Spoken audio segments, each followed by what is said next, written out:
Rich dad book की series की हर किताब एक इंटरेस्टिंग रीड है उन लोगों के लिए जो फाइनेंस, मनी और इन्वेस्टिंग में इंटरेस्टेड है, क्योंकि इस बुक में ऑथर रॉबर्ट कियोसाकी ने जो बातें बचपन में अपने दोनों डैड से सीखी, उसमें हमेशा जमीन और आसमान का फर्क रहता था। जो एडवाइस उनको उनके गरीब डैड देते थे, रिच डैड हमेशा उसका ऑपोजिट एडवाइस करते थे। आज मैं आपके सामने इस किताब से 3 इम्पोर्टेंट लेसन पेश कर रहा हूँ। रॉबर्ट कियोसाकी जब 9 साल के थे तब वो एक दिन अपने रिच डैड के साथ बीच पे घूम रहे थे। तभी उनके रिच डैड ने उन्हें एक बड़ा आलीशान सा बंगला दिखाया और कहा कि ये बंगला उन्होंने खरीद लिया है। रॉबर्ट चौंक गए, क्योंकि उन दिनों वो रिच डैड एक्चुअली में उतने रिच नहीं थे और उनकी इनकम उनके पुअर डैड से भी कम थी। तब उन्होंने अपने रिच डैड से पूछा, आप ये बंगला कैसे खरीद सकते हो जब किसी के पास इतने पैसे ही ना हो। उनके रिच डैड ने कहा, मैं नहीं खरीद सकता, लेकिन मेरा बिजनेस खरीद सकता है। यहाँ पे हम अपना सबसे पहला और सबसे इम्पोर्टेंट लेसन सीखते हैं। लेसन नंबर 1, अपने खर्चे बढ़ाओ और अपना इनकम कम करो, यानी increase your expenses, decrease your income. अब आप कहोगे ये तो बिल्कुल उल्टा बोल रहे हैं, ये जो दुनिया कहती है ये तो बिल्कुल उसका ऑपोजिट है, लेकिन यही इस बुक की खास बात है।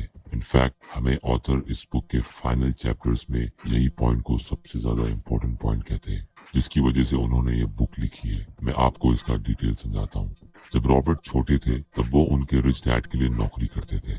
उन्हें हर घंटे का 10 सेंट्स मिलता था। तब एक दिन वो अपने रिच डैड के पास अपनी सैलरी बढ़ाने की बात करने गए। तब रिच डैड ने उनकी सैलरी बढ़ाना तो दूर, वो भी काट दी और उन्होंने कहा, लोगों को सैलरी देना मतलब उन्हें एम्प्लॉयज की तरह सोचने पे मजबूर करना, और वो नहीं चाहते थे कि रॉबर्ट एक एम्प्लॉय की तरह सोचे।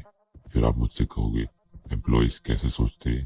हर एम्प्लॉय यही सोचता है कि वो ऑफिस में मेहनत करे ताकि उसकी सैलरी बढ़ जाए और फिर वो अपना खर्चा कम करे ताकि वो ज्यादा सेविंग्स कर सके।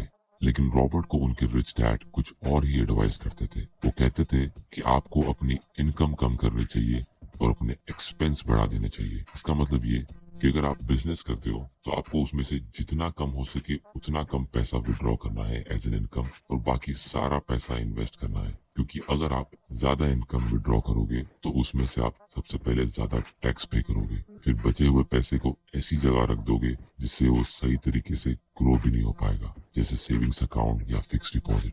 जितनी भी सक्सेसफुल कंपनीज है वो सारी कंपनीज अपना प्रॉफिट री इन्वेस्ट करती है। जेफ बेजोस की अमेजोन से लेकर वॉरेन बफे की बर्कशायर हैथवे तक, ये कंपनीज मिनिमम डिविडेंड पे करती है और अपना सारा अमाउंट री इन्वेस्ट करती है, या तो अपने खुद के बिजनेस में या तो दूसरी कंपनीज अक्वायर करने में। इसीलिए इन कंपनीज के शेयर प्राइस पिछले कुछ सालों में काफी गुना बढ़ चुके हैं। क्योंकि जब आप जॉब करते हो तो आपको जो सैलरी मिलती है वो ऑलरेडी टैक्स डिडक्ट होकर मिलती है। फिर बाकी की सेविंग्स आप अपने बैंक या फिक्स डिपॉजिट में डालते हो, जिससे आपको 8% इंटरेस्ट मिलता है। और इंडिया का एवरेज ईयरली इन्फ्लेशन 7.7% है। तो अगर आपको लगता है कि ये 8% जो आप अपने बैंक से कमा रहे हो ये आपका इनकम है, तो आप खुद के साथ मजाक कर रहे हो। और अपना एक्सपेंस बढ़ा देने का मतलब ये कि आपको सही जगह खर्चे करने चाहिए। रॉबर्ट को उनके टैक्स स्ट्रेटजीज एक दिन एक इंटरेस्टिंग बात बता रहे थे। वो कह रहे थे कि जब भी कोई अमीर इंसान कंगाल होने वाला होता है तो वो इन 3 गलतियों में से एक गलती कर लेता है। सबसे पहली, या तो उसने एक महंगी जेट या कोई बोट या कोई महंगी कार खरीद ली होती है, या कोई वर्ल्ड टूर पे गया होता है, या उसने अपनी लॉयल वाइफ से डाइवोर्स करके किसी यंग लड़की से शादी कर ली होती है। ये तीनों ऐसे एक्सपेंस है जो इजीली कंट्रोल किए जा सकते हैं। और जब हम एक्सपेंस की बात करते हैं तो लोग यूजुअली वैकेशन, डिनर, शॉपिंग का सोचते हैं, लेकिन ऑथर के रिच डैड ऐसे एक्सपेंस की बात कर रहे हैं जो आपको सक्सेसफुल बनने में मदद करेंगे, जिनसे आपकी टैक्स सेविंग होगी, जो आपको हमेशा रिच रखेंगे। जैसे अपनी एजुकेशन पे, बुक्स पे, सेमिनार, या कोई ऐसा कोर्स या कोई ऐसे एसेट्स खरीदना जिससे आपको फ्यूचर में कैश फ्लो मिलेगा, या तो कोई ऐसा एम्प्लॉय हायर करना जो आपका मोनोटोनस काम कर सके ताकि आपको और फ्री टाइम मिल सके दूसरे बड़े प्रोजेक्ट्स हैंडल करने का। आप जितना जल्दी ऐसे मीनिंगफुल एक्सपेंसेस करोगे आपके लिए उतना अच्छा है, क्योंकि आपकी नॉलेज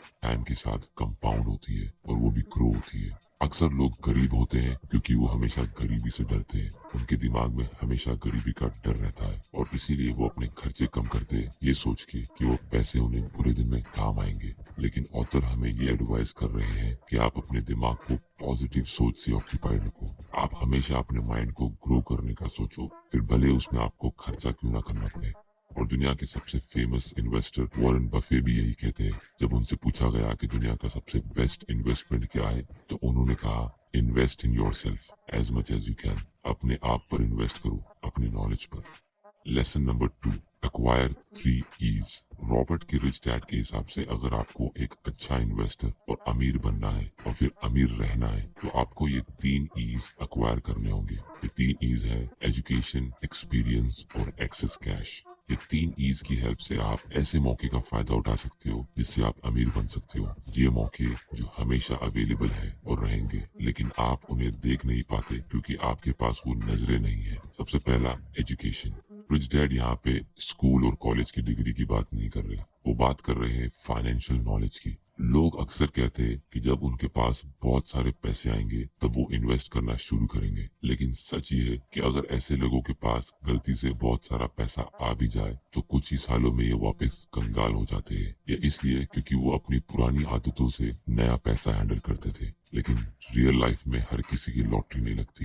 रिच डैड यहाँ पे इस नॉलेज की बात कर रहे हैं कि आपको बिजनेस चलाना आता है या नहीं, बिजनेस कैसे स्टार्ट करते हैं और कैसे रन करते हैं, और सबसे इम्पोर्टेंट कंपनीज के फाइनेंशियल स्टेटमेंट जिसे बैलेंस शीट, इनकम स्टेटमेंट कैसे रीड करते हैं, इसका एजुकेशन। पर्सनली मैं अपनी बात कहूँ तो मेरी लाइफ का टर्निंग पॉइंट तब था जब मैंने कंपनीज की फाइनेंशियल स्टेटमेंट रीड करना सीखी। वरना अगर आप बिना एजुकेशन के कहीं भी इन्वेस्ट करते हो तो वो गैम्बलिंग है।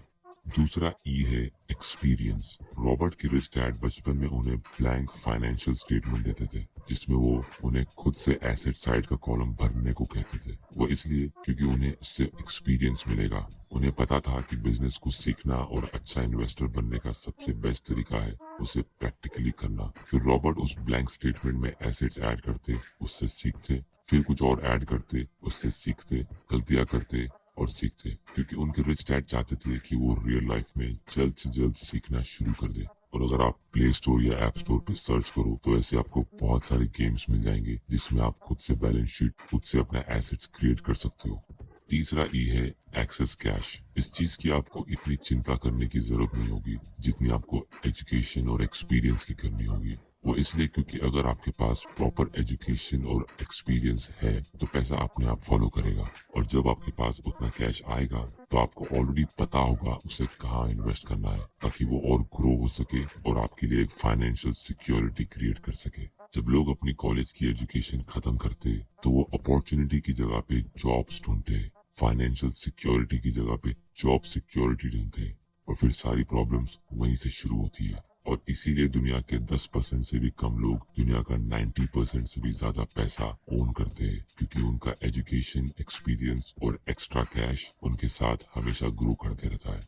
Lesson number 3, investing is not risky. Investing risky नहीं है क्योंकि आप उसके बारे में जानते नहीं हो, इसलिए आपको वो रिस्की लगता है। और यहाँ पे रॉबर्ट हमें एक इनसाइड इन्वेस्टर बनने क्यों कहते हैं। चलो आपसे एक सवाल करता हूँ, लोग रिच कैसे बनते हैं? या तो वो कोई बिजनेस में सक्सेसफुल होते हैं या किसी और के बिजनेस में पैसा इन्वेस्ट करते हैं, लेकिन ये चीज रातों रात नहीं होती। अगर आप कोई ऐसा स्टॉक खरीद भी लेते हो जो आपको बहुत अमीर बना सकता है, तो आपको फिर भी उसे कुछ सालों तक होल्ड करके रखना होता है, और उतने साल होल्ड करने के लिए आपके पास कोई खास रीजन होना चाहिए। वरना 99% से भी ज्यादा लोग जरा से स्टॉक के प्राइस के गिरने से उसे डर के मारे बेच देते हैं। अगर मैं अपना एग्जांपल दूं, मैंने अपने इनिशियल ईयर्स में ऐसी बहुत सारी गलती की है, और इन्वेस्टिंग में बहुत सारे ऐसे लेसन है जो आपको करके ही सीखने होते हैं। लेकिन जब आप अपनी खुद की कंपनी चला रहे हो तो आप शायद अपनी खुद की कंपनी के स्टॉक्स यूं ही नहीं बेचोगे। जैसे मुकेश अंबानी, उनके पास रिलायंस का 43% स्टॉक है। जब इनकी कंपनी का बुरा टाइम आता है तब ये ओनर्स शेयर्स को बेच के निकल नहीं जाते, क्योंकि ऐसे टाइम पे शेयर्स बेचना मतलब सस्ते में बेच देना, जो बेवकूफी होती है, और लोग अक्सर यही करते हैं। लेकिन ऑथर हमें यहाँ सजेस्ट कर रहे हैं इन्वेस्टिंग रिस्की नहीं होगी अगर आप खुद के बिजनेस में इन्वेस्ट करोगे। अगर आप कोई स्टॉक खरीदते हो तो उसे अपनी कंपनी समझ के इन्वेस्ट करें, और उतना ही रिसर्च करें जितना आप एक घर लेने में करते हो या कोई बड़ी चीज में पैसा डालने से पहले करते हो। और उतनी रिसर्च करने के बाद आपको उसकी पूरी अंदर की इंफॉर्मेशन मिल जाती है। सिमिलरली अगर आप कोई भी ऐसी जगह इन्वेस्ट कर रहे हो तो आपको उसकी पूरी जानकारी होनी चाहिए जितनी एक ओनर को होती है। सो दोस्तों, अगर आपने रॉबर्ट कियोसाकी की रिच डैड पुअर डैड और इनकी दूसरी बुक कैश फ्लो क्वाड्रेंट पढ़ी है तो मेरे हिसाब से इस बुक में कुछ एक्स्ट्रा वैल्यू ऐड करने के लिए नहीं है। इस बुक में से आप इन्वेस्टिंग शायद नहीं सीख पाओगे, लेकिन आपको ये बुक एक नया पर्सपेक्टिव जरूर देगी इन्वेस्टिंग के बारे में सोचने के लिए। तो दोस्तों, अगर आपको ये वीडियो पसंद आया तो मेरे चैनल को सब्सक्राइब कीजिए। आपके लिए ऐसे इंटरेस्टिंग और नॉलेजेबल वीडियोस में लाता रहूंगा। वीडियो को लाइक करिए और ये मुझे जरूर बताएं कि आप ये बुक खरीदोगे या नहीं। तब तक के लिए गुड बाय।